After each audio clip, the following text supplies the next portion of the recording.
Richard Wright fue un tremendo músico asociado a los teclados en la década del 70. Conocido por su trabajo con la banda de rock progresivo Pink Floyd, dotó a las canciones del grupo de una magia inigualable, sonidos increíbles y texturas mágicas, que pocos consideran por entrar en el debate de que si David Gilmour o Roger Waters eran los importantes. A menudo comparado con George Harrison en los Beatles, donde Lennon y McCartney miraban por debajo del hombro su trabajo, repasaremos la influencia de este músico en la banda por excelencia Pink Floyd, que te dejará sorprendido. Escribe en los comentarios si tienes algún integrante al que se le deba dar más crédito en Pink Floyd. Y por otro lado, ¿qué opinión tienes de Richard Wright?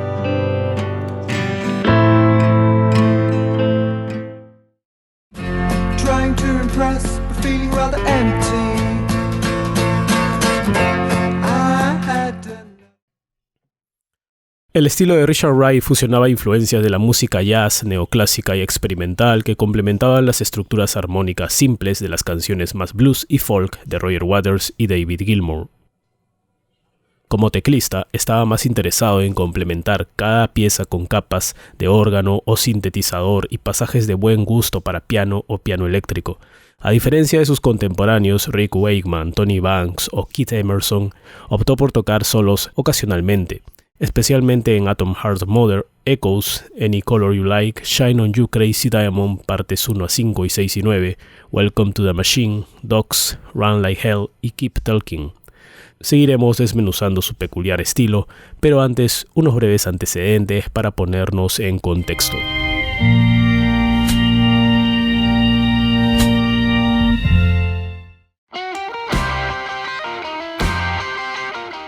Richard William Wright, nacido el 28 de julio de 1943 y fallecido el 15 de septiembre del 2008, fue un pianista, teclista y compositor inglés mejor conocido por su carrera con Pink Floyd.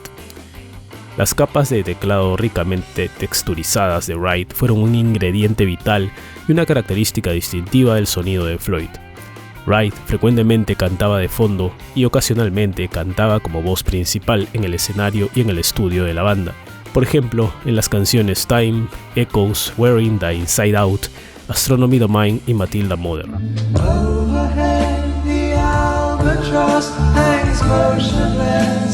Aunque no fue un compositor tan prolífico como sus compañeros de banda Roger Waters y David Gilmour, escribió partes importantes de la música para álbumes clásicos como Meddle, Dark Side of the Moon y Wish You Were Here, así como para el último álbum de estudio de Pink Floyd, The Division Bell. Wright ocupó el puesto número 5 en la lista de Digital Dream Door de los 100 mejores teclistas de rock de todos los tiempos y el puesto 8 en el top 27 de Music Radar.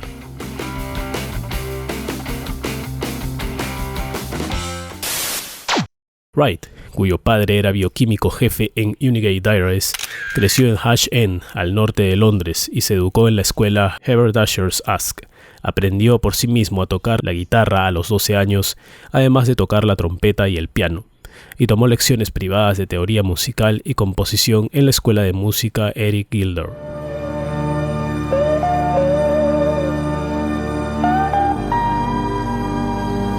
Inseguro sobre su futuro, se matriculó en el Regent Street Polytechnic en 1962. Allí conoció a sus compañeros de banda Roger Waters y Nick Mason, siendo miembro fundador de The Pink Floyd Sound, como se llamaban entonces, en 1965, y también participó en sus encarnaciones anteriores, Sigma Six y The Screaming Abdabs. Aunque Mason y Waters eran estudiantes competentes, Wright encontró poco interés en la arquitectura y después de solo un año de estudio se trasladó al London College of Music.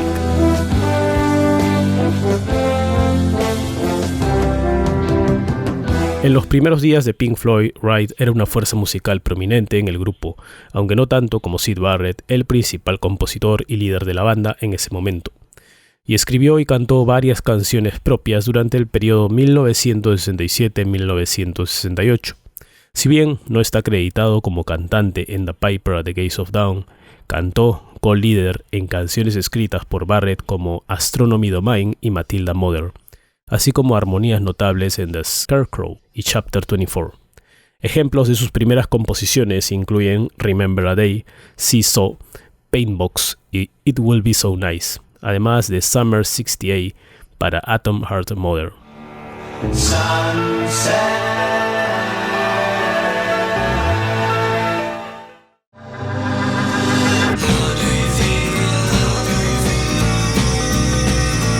A medida que el sonido y los objetivos de la banda evolucionaron, Rai se interesó menos en escribir canciones y se centró principalmente en contribuir con su estilo distintivo a composiciones instrumentales extendidas como Cirrus Minor, Interstellar Overdrive, Set the Controls for the Heart of the Sun, Careful with That Ex Eugene, One of These Days, Dogs, y a temas musicales para bandas sonoras de películas como More, Zabriskie Point y Obscured by Clouds.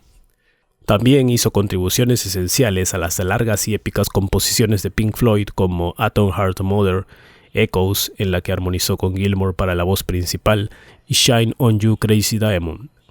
Sus composiciones más populares comercialmente son The Great Gig in the Sky y Awesome Them, de The Dark Side of the Moon de 1973.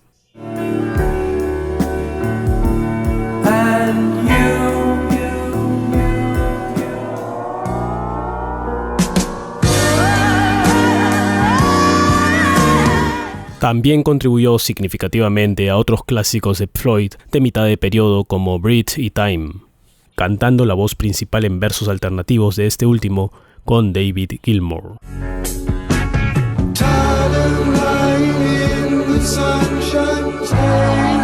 Continuando con su estilo e instrumentos musicales que utilizó, Rai era conocido por sus texturas atmosféricas y fantasmales, como los arpegios de piano Leslie al comienzo de Echoes, el eco de órgano Farfisa en las versiones en vivo de Careful with That Ex Eugene y Set the Controls for the Heart of the Sun, los distintivos solos de Minimoog en Any Color You Like y el famoso Shine on You Crazy Diamond y los pasajes de Wurlitzer en Money, Time y Sheep. En A Saucer Full of Secrecy, Sisyphus experimentó con el piano preparado. Sisyphus también hizo un uso extensivo de los sonidos de Mellotron, algo poco común en el canon de Pink Floyd. Rai también utilizó escalas modales en Set the Controls for the Heart of the Sun y Matilda Mother.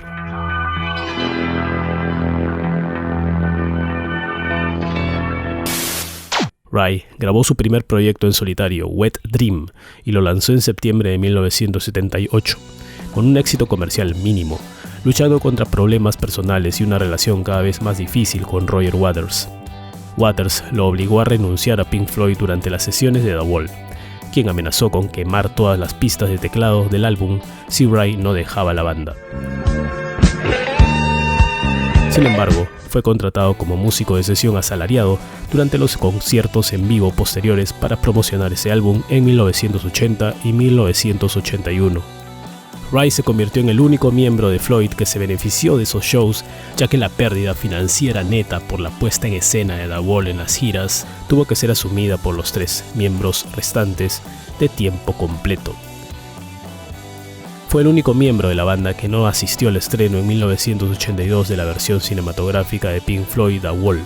En 1983, Pink Floyd lanzó The Final Cut, el único álbum en el que Rai no aparece.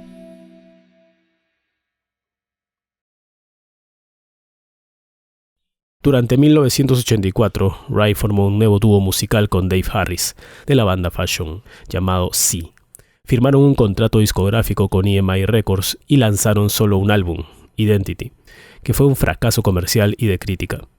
Durante lo que quedó de la década del 80 trabajó con Pink Floyd, pero por ser músico asalariado su nombre e imagen no se resaltaba en los materiales de la banda.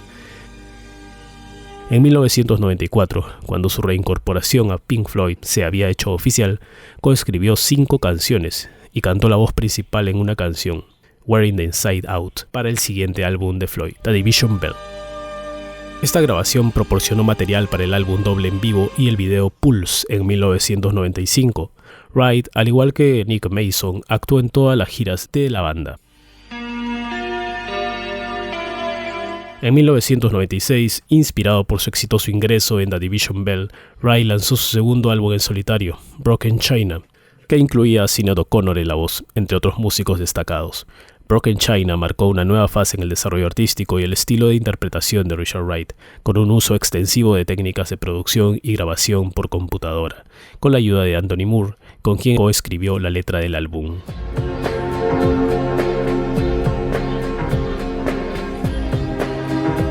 El 2 de julio del 2005, Waters se unió a Ray, Gilmour y Mason en el escenario por primera vez desde los conciertos de The Wall para una breve presentación en el concierto Live Aid en Londres. Esta sería la última vez que los 4 miembros de Pink Floyd posteriores a Barrett actuaron juntos. Ray se sometió a una cirugía ocular por cataratas en noviembre del 2005, lo que le impidió asistir a la incorporación de Pink Floyd al Salón de la Fama de la Música del Reino Unido.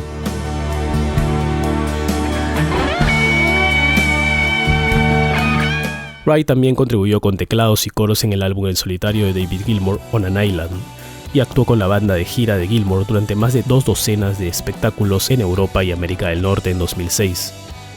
En el escenario, con Gilmour tocó órgano Hammond, piano eléctrico, Kurzweil K2-600 e incluso su órgano Farfisa, inactivo durante mucho tiempo, que se utilizó para interpretar Echoes y 2 de las canciones más antiguas de Pink Floyd y Syd Barrett que Gilmour decidió revisitar en sus conciertos recientes.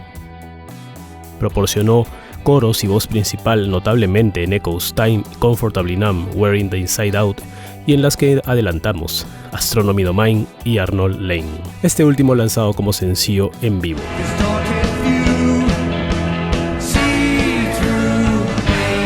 Rechazó una oferta para unirse a Roger Waters y Nick Mason en la gira de The Dark Side of the Moon Live de Waters para pasar más tiempo trabajando en un proyecto en solitario.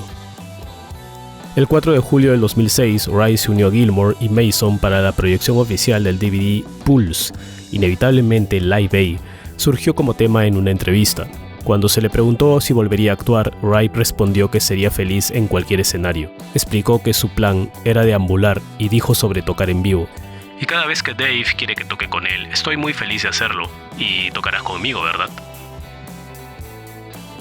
La última interpretación vocal de Ray tuvo lugar en The Madcap Last Laugh, un concierto tributo en The Barbican en Londres el 10 de mayo del 2007.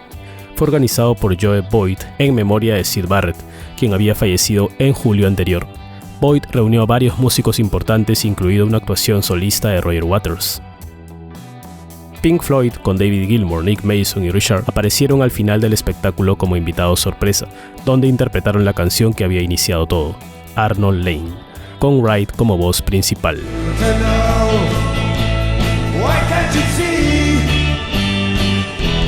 La última actuación en vivo de Ray fue como parte de la banda de David Gilmour en el estreno del DVD de concierto de Gilmour Remember That Night. Tuvo lugar el 6 de septiembre del 2007 en el Odeon Leicester Square de Londres. Después de que se proyectara una versión editada de la película, la banda subió al escenario para tocar y Ray tocó los teclados.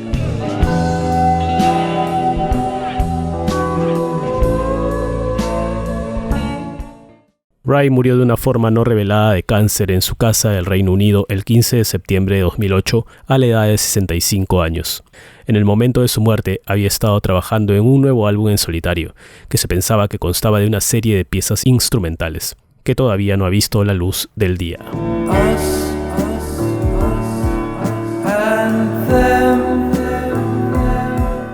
Su muerte se produjo una semana antes del lanzamiento del CD Live in Headless de David Gilmour, en el que apareció.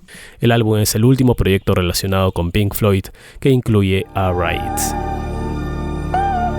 David Gilmour dijo: "Nadie puede reemplazar a Richard Wright, era mi compañero musical y mi amigo. En el torbellino de discusiones sobre quién o qué era Pink Floyd, el enorme aporte de Rick fue frecuentemente olvidado. Era gentil, modesto y privado, pero su voz y su forma de tocar conmovedoras eran componentes vitales y mágicos de nuestro sonido Pink Floyd más reconocido. Nunca he tocado con nadie como él. La mezcla de sus voces y la mía y nuestra telepatía musical alcanzó su primer florecimiento importante en 1971 en Echoes. En mi opinión, todos los mejores momentos de Pink Floyd son aquellos en los que él está en pleno desarrollo. Después de todo, sin As I'm Them y The Great Gig in the Sky, ambas escritas por él, ¿qué habría sido The Dark Side of the Moon? Sin su toque tranquilo, el álbum Wish You Were Here no habría funcionado del todo". Nick Mason dijo a Entertainment Weekly: "Creo que ahora existe la sensación, especialmente después de toda la guerra que hubo entre Roger y David, tratando de dejar en claro cuál fue su contribución, de que tal vez Rick fue relegado a un segundo plano, porque el sonido de Pink Floyd es más que la guitarra, el bajo y la batería. Rick era el sonido que lo unía todo. era, con diferencia, el más tranquilo de la banda, desde el primer día, y creo que probablemente sea más difícil de conocer que el resto de nosotros. Es como el caso de George Harrison. En cierto modo, olvidas que hicieron mucho más de lo que tal vez se les atribuye. Roger Waters también emitió una declaración. Me entristeció mucho enterarme de la muerte prematura de Rick. En cuanto al hombre y su trabajo, es difícil exagerar la importancia de su voz musical en el Pink Floyd de los años 60 y 70. Las modulaciones y voces intrigantes, influenciadas por el jazz, tan familiares en As I'm Dead y The Great Gig in the Sky, que prestaron a esas composiciones tanto su extraordinaria humanidad como su majestuosidad, están omnipresentes en todo el trabajo colaborativo que hicimos los cuatro en aquellos tiempos. El oído de Rick para la progresión armónica fue nuestra base. Estoy muy agradecido por la oportunidad que Live Aid me brindó de relacionarme con él, David Gilmour y Nick Mason por última vez.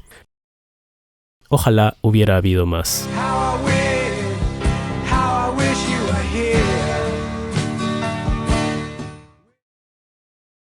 ¿Y ahora tú qué piensas? ¿Crees que Pink Floyd le debe mucho a Rick Wright y hubiese sido lo mismo sin él?